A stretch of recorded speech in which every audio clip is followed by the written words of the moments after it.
বিসমিল্লাহির রহমানির রহিম। Hello everyone, আসসালামু আলাইকুম। ইউটিউবের সকল ভাই ও বোনেরা, আশা করছি আপনারা সবাই অনেক ভালো আছেন। আলহামদুলিল্লাহ, সৃষ্টিকর্তার অশেষ রহমতে আমিও ভালো আছি। তাই চলে আসলাম আবারও ছোট্ট একটি ব্লগ ভিডিও নিয়ে। আশা করছি সম্পূর্ণ ভিডিওটির সাথেই থাকবেন।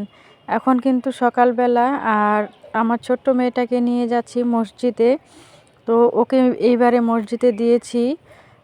আর ও কিন্তু অনেক ছোট, 4 বছর বয়স। তো এইবার কিন্তু ওর লেখাপড়া শুরু হয়ে গেছে, আর আমাদের বাড়ির পাশেই কিন্তু মসজিদ। তো স্কুলে দেইনি, চিন্তা করতেছি এবার মসজিদেই থাক, এর পরের বার মাদ্রাসায় দিব। তো সেই জন্য কিন্তু ওকে নিয়ে চলে আসছি মসজিদে। তো ওকে কিন্তু দিয়ে আমি চলে যাই, যাওয়ার পরে বাসায় কাজ করি।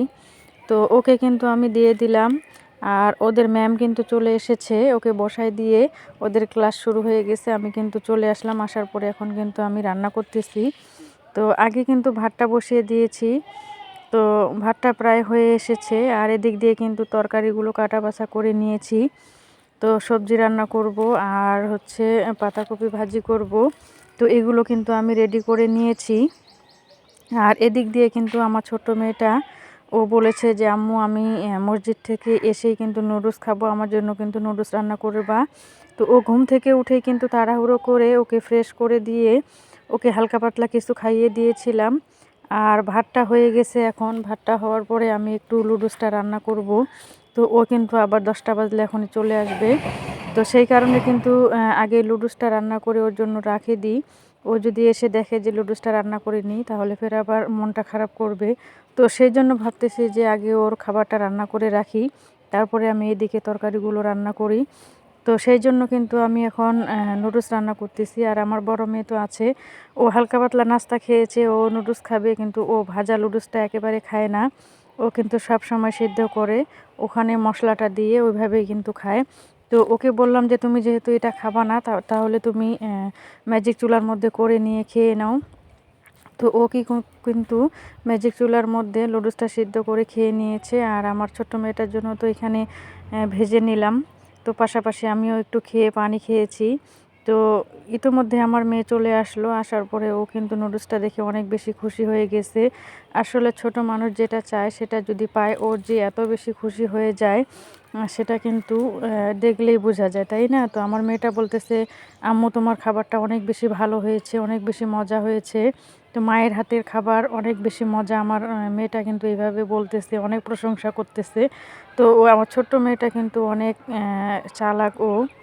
তো এদিক দিয়ে কালকে আমার হাজব্যান্ড মধু নিয়ে এসেছিল। তো ও কিন্তু সব সময় বাসায় মধু এনে রাখে, আর যেহেতু ও এটা খায়, বাচ্চারাও কিন্তু মধু খায়। আর আমি খুব কমই কিন্তু খাই, যদি মনটা একটু ইচ্ছা হয় মনের মধ্যে, তাহলে একটু একটু খাই, আর না হলে খাই না। তো আমার হাজব্যান্ড আর বাচ্চারা কিন্তু মধু খেতে পছন্দ করে। তো এই জন্য কিন্তু সব সময় নিয়ে আসে। তো আগের মধুটা শেষ হয়ে গিয়েছিল, আর কালকেও কিন্তু নিয়ে এসেছিল, সেটা কিন্তু আর জারের মধ্যে রাখি নাই। তো এবার বোতল নিয়ে যায়নি, সেজন্য কিন্তু পলিথিন ব্যাগের মধ্যেই নিয়ে এসেছে। আর আমি সেটাই কিন্তু এখন একটা জারের মধ্যে ঢেলে নিচ্ছি মধুটা। তো এই মধুটা কিন্তু খাঁটি মধু, আমার হাজব্যান্ড যেখান থেকে নিয়ে এসেছে সেখানে কিন্তু ওরা খাঁটি মধু বিক্রি করে। তো সেই জন্য কিন্তু ও সবসময় ওখান থেকেই নিয়ে আসে, আর ও কিন্তু খায়। এই মধুটা খেতেও কিন্তু অনেক টেস্টি। যেই মধুটা আসলে খাঁটি সেই মধুটা কিন্তু খেতে অনেক বেশি ভালো লাগে। আর এখন তো অনেক মধুওয়ালা আছে, তারা কিন্তু চিনিগুলো শিরা করে বিক্রি করে, আর এগুলো 400-500 টাকা কেজি হিসেবে বিক্রি করে। তো তারপরেও কিন্তু আমরা খাঁটি মধু খুব সহজে পাই না, কোনটা আসল কোনটা নকল সেটা কিন্তু বোঝা বড় দায়। তো তারা কিন্তু সবাই বলে যে এটা আসলে খাঁটি মধু, আসলে কিন্তু খাঁটি নয়, তারা কিন্তু ভেজাল দিয়ে কিন্তু বিক্রি করে। তো যাই হোক, আমরা যেই মধুটা এনেছি এটা কিন্তু একেবারে অরিজিনাল খাঁটি মধু, পিওর। তো এই মধুটা কিন্তু আমি এখন ঢেলে নিলাম জারের মধ্যে, আর জারের বাইরের অংশটাতে যে মধুগুলো পড়েছিল সেগুলো একটু মুছে নিলাম। আর আমার এই ছোট্ট ভিডিওটার সাথে আপনারা যারা আছেন, অবশ্যই আপনাদেরকে অসংখ্য ধন্যবাদ।